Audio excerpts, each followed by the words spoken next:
अगर दीन के बारे में, मसला मसाइल के बारे में एक भी मसाला मालूम हो गया, एक भी बात तुमने सीखा और उस पर अमल करना शुरू कर दिया, तो गोया के उस इंसान से बेहतर है जो इंसान पूरी रात नवाफिलों में इबादत करता है, नवाफिल अदा करता है। वो इंसान जो पूरी रात नफल नमाज अदा कर रहा हो और रात के वक्त अगर कोई एक शख्स मसला के बारे में, मसाइल के बारे में मालूम करे, यानी दीन सीखे, तो उस इंसान से ये बेहतर है,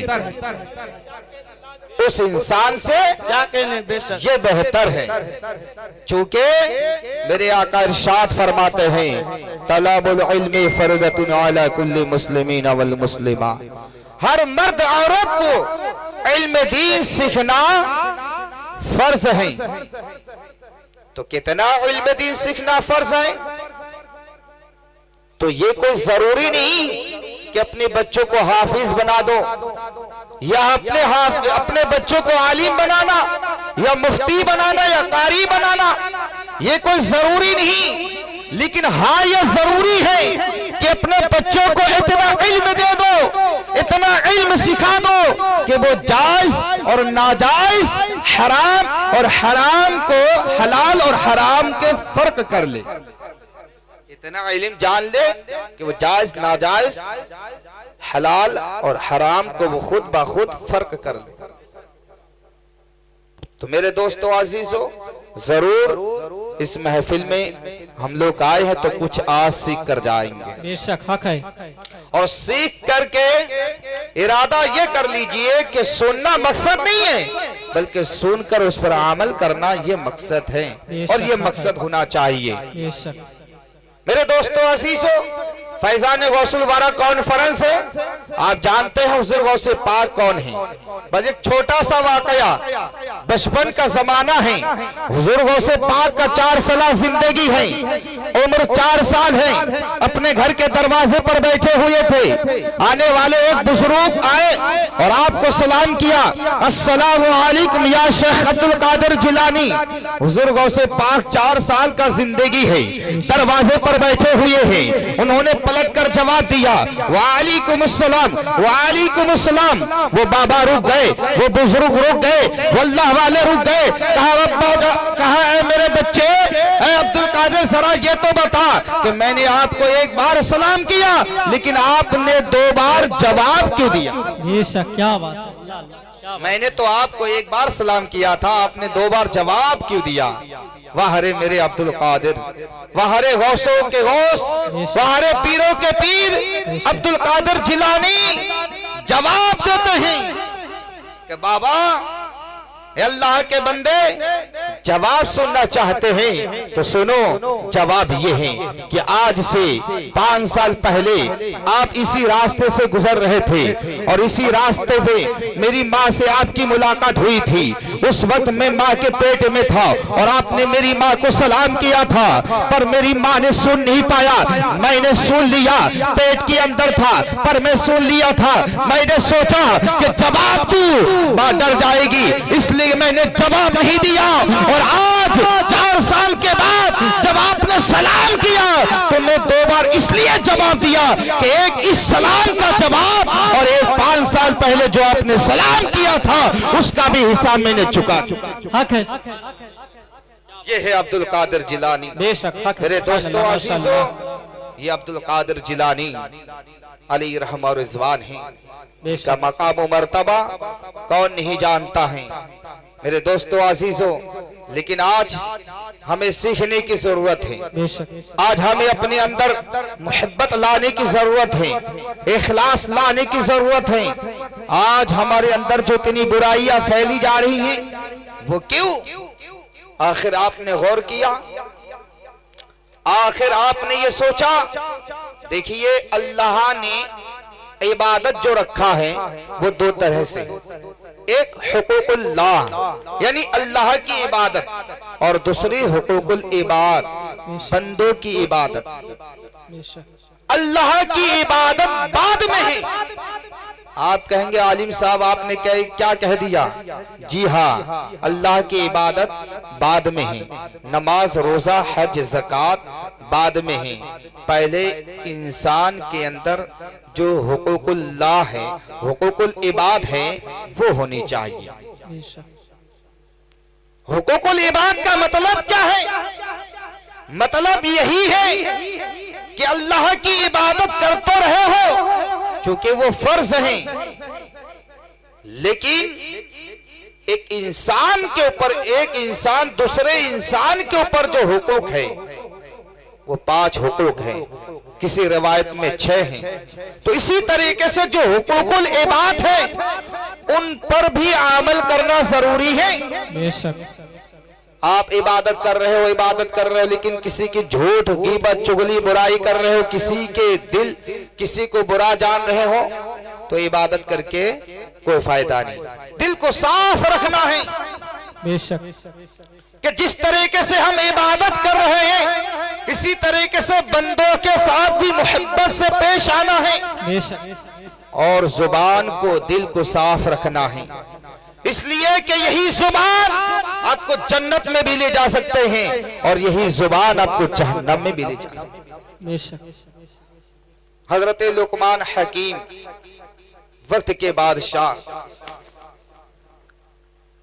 वो एक मालिक के घर काम कर रहे थे। बेशक तो उनसे पूछा, उनसे एक बार उसके मालिक ने कहा, लुकमान हकीम जरा कल बाजार जाना और बाजार जाकर के एक बकरा लेके आना, खूबसूरत सा बकरा, और उसको ज़बह करना, और ज़बह करने के बाद जो उस बकरे के अंदर जो सबसे ज्यादा बेहतर अच्छा उम्दा चीज हो वो तुम मेरे पास लेके आना। हजरत लुकमान हकीम जाते हैं और जाकर बकरा खरीद कर लाते हैं, ज़बह करते हैं। ज़बह करने के बाद वो क्या करते हैं? दिल और जुबान आका के सामने, मालिक के सामने पेश करते हैं कि आका, ऐ मेरे आका, ये दिल और जुबान बहुत अच्छा चीज है। अच्छा ठीक है। दूसरे दिन फिर उनको पैसा दिया कि जाओ बाजार जाओ और बाजार जाकर के एक बकरा खरीद लेके आओ, फिर उसको ज़बह करना, और ज़बह करने के बाद जो उस बकरे के अंदर सबसे ज्यादा घटिया किस्म की चीज हो, सबसे ज्यादा खराब चीज हो, तुम मेरे पास लेकर आओ। वाहरे लुकमान हकीम फिर जाते हैं, वैसे करते हैं। ज़बह करने के बाद फिर दूसरे दिन दिल और जुबान ही पेश करते हैं। तो मालिक ने कहा, लुकमान हकीम ये क्या माजरा है? जब पहले दिन मैंने आपसे कहा कि बकरे के अंदर जो सबसे ज्यादा अच्छा चीज हो वो तुम मेरे पास लेकर आना, लेकिन आपने दिल और जुबान को हाजिर किया। दूसरे दिन जब मैंने पूछा कि सबसे ज्यादा खराब चीज लेकर आना, तो आपने दिल और जुबान ही आपने पेश किया। आखिर माजरा क्या है? तो लुकमान हकीम कहते हैं, मेरे मालिक, मेरे आका, ये दिल और जुबान अच्छा भी है और खराब भी है। ये दिल और जुबान अच्छा भी है और खराब भी है। क्या वो कैसे? कि इंसान का दिल और जुबान सही हो तो समझ लीजिए वो बहुत अच्छा इंसान है। अल्लाह के मखलूक भी, अल्लाह के बंदे भी उससे मोहब्बत करते हैं, और अल्लाह के फरिश्ते भी उससे मोहब्बत करते हैं, और मैं भी अल्लाह उससे मोहब्बत करता हूँ। और जिसकी दिल और जुबान सही नहीं है, बल्कि इंसान भी उससे कतराते हैं, इंसान भी उससे दूर भागते हैं, इंसान भी उससे नफरत करते हैं, और फरिश्ते भी उससे दूर हटते हैं, और अल्लाह भी नाराज हो जाता है। तो मेरे दोस्तों अजीजों, आपको क्या मालूम हुआ? पता ये चला कि अल्लाह की इबादत तो जरूरी है, लेकिन उसके बाद बंदों के साथ हमें अच्छा सलूक, अच्छा किरदार भी करना चाहिए कि मखलूक हमसे खुश हो, मखलूक हमसे राजी हो। इसलिए कि जिस इंसान से मखलूक राजी होता है उससे रब राजी होता है, और जिस इंसान से मखलूक नाराज होते हैं उस इंसान से रब जो है नाराज होता है। मेरे दोस्तों अजीजों, एक मुसलमान दूसरे मुसलमान के जो ऊपर हुकूक हैं, पहला यह है कि जब वो सलाम करे तो सलाम का जवाब देना वाजिब है। अगर आपको सलाम करें, लेकिन साहब हमारे मुआशरे में आज तक सलाम करने का तरीका नहीं मालूम। सलाम करेंगे इतना जल्द में सलाम वालेकुम, पता नहीं किस किस लफ्ज में सलाम करते हैं।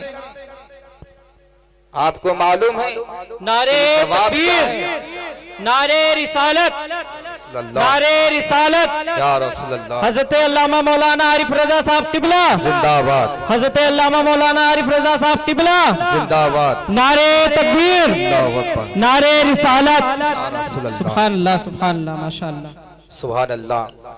तो मेरे दोस्तों अजीजों, सलाम करने का जो तरीका है वो सलाम किस अंदाज में करना चाहिए? अस्सलामु अलैकुम, अस लगा देना चाहिए। अस्सलाम वालेकुम कह देंगे तो हजरत अल्लामा मौलाना तमाम लोग बैठे हुए हैं, जरा इनसे तर्जमा पूछ लीजिए। आप कहेंगे ये क्या हुआ? तो अब हम यहाँ बैठे हैं, जो आपने इतना पैसे लगाया, मेहनत की, तन मन धन सब कुछ कुर्बान करके इस नूरानी महफिल को सजाया और एक से एक आलिम को दावत की, तो आपका फर्ज बनता है कि अच्छा चीज सीख करके, इल्म सीख करके उस पर अमल करें। तो सलाम क्या होना चाहिए? अस्सलामु अलैकुम व रहमतुल्लाहि व बरकातुहू व मगफिरतुहू कह देंगे तो और अच्छी बात है। लेकिन सलाम कम से कम इतना इंसान को कहना चाहिए अस्सलामु अलैकुम, और जवाब भी वालेकुम अस्सलाम, लेकिन जवाब वालेकुम सलाम।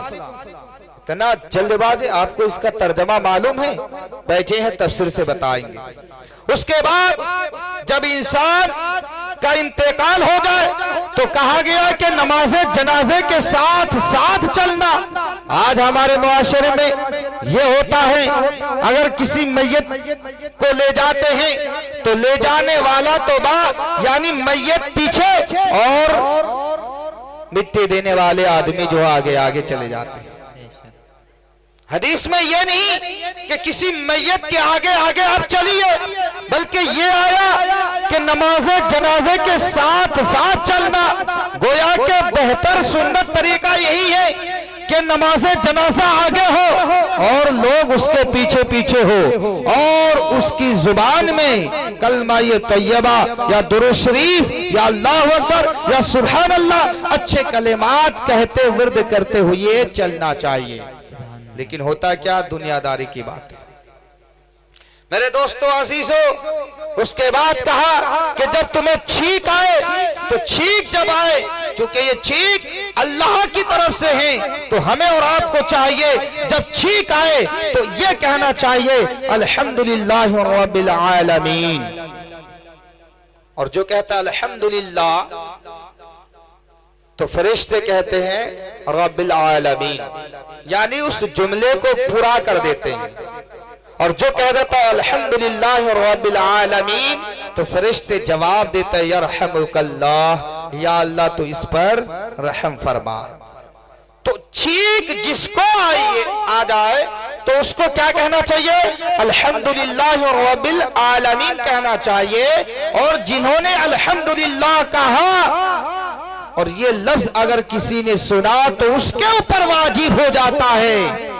जैसे सलाम करना सुन्नत है, सलाम का जवाब देना वाजिब है, इसी तरीके से जब कोई अल्हम्दुलिल्लाह कहे तो उसके जवाब में यरहमुकल्लाह कहना चाहिए, वरना आप गुनहगार हो जाए। कुछ मालूम चला कि छिकने वाले को अल्हम्दुलिल्लाह रब्बिल आलमीन कहना चाहिए और सुनने वाले को यरहमुकल्लाह कहना चाहिए।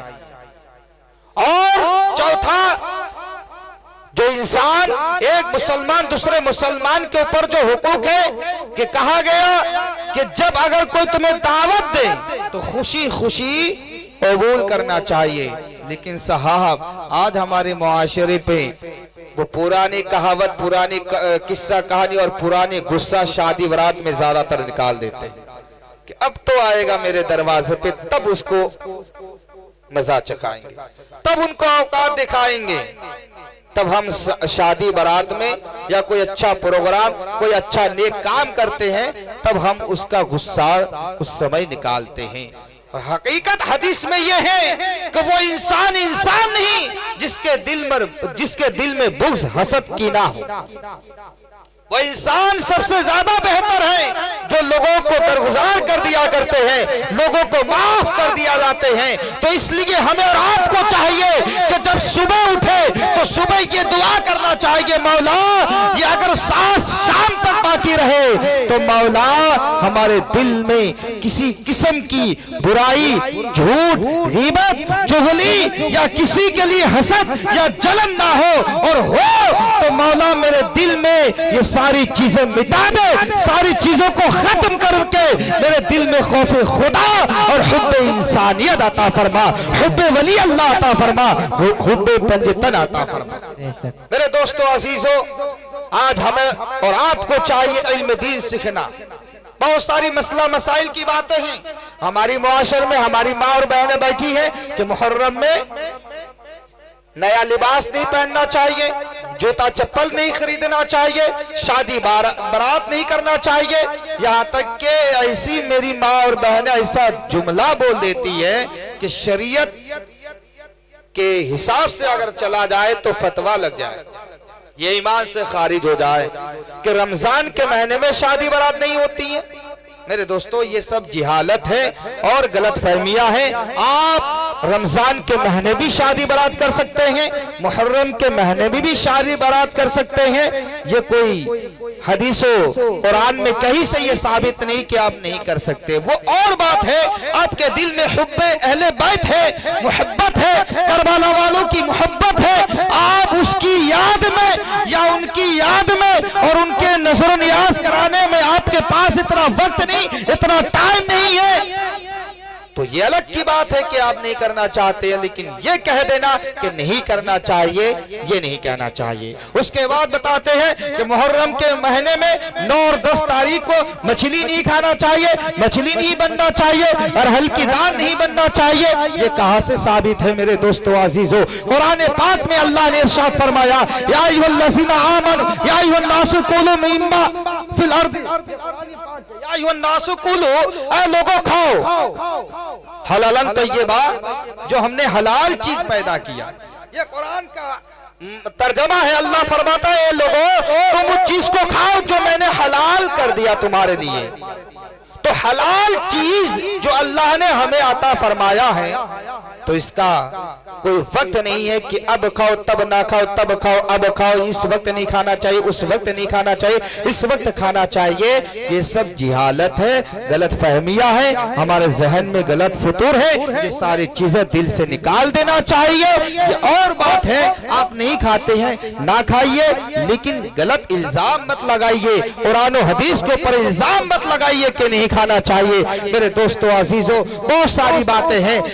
जैसे कि रमजानुल मुबारक का महीना आने वाला है, तो हमारी माँ और बहनें, हमारे भाई ये कह देते हैं कि दिन में रोजे की हालत में फातिहा नहीं कर सकते हैं। पूछा जाता है, साहब क्यों नहीं फातिहा कर सकते हैं? तो जवाब उनका ये होता है कि वो मैयत तो रोजे में होता है, बुजुर्गाने दिन रोजे रखते हैं।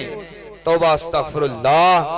अरे हाँ, आपको मालूम है कि जब इंसान का इंतकाल हो जाता है तो इंतकाल करने के बाद उसके सारे अमल को मुनक़ता कर दिया जाता है। वो चाहकर भी एक नेकी नहीं कर सकता।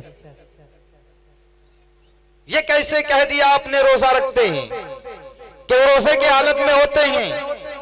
मेरे दोस्तों अजीजों, ये सब गलत बातें हैं। आप दिन में भी फातिहा कर सकते हैं, रात में भी कर सकते हैं, रात के 1-2 बजे, दिन के 1-2 बजे, जब चाहे तब आप नजर नियाज कर सकते हैं, जब मन चाहे तब आप फातिहा कर सकते हैं। और भी गलत रस्म हमारी मुआशरे में है कि अगर जुमेरात को तीजे की फातिहा हुआ तो 10वें की फातिहा अब जुमेरात को नहीं रखेंगे साहब। ये सारी बातें हैं।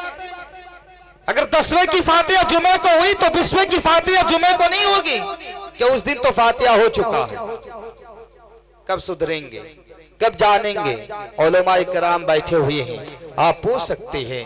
मेरे दोस्तों अजीजों, कहने का मतलब यह है कि आज जो इतनी नूरानी महफिल आप लोगों ने इतनी मेहनत करके सजाए हैं, कम से कम यहाँ से कुछ लेकर जाओ।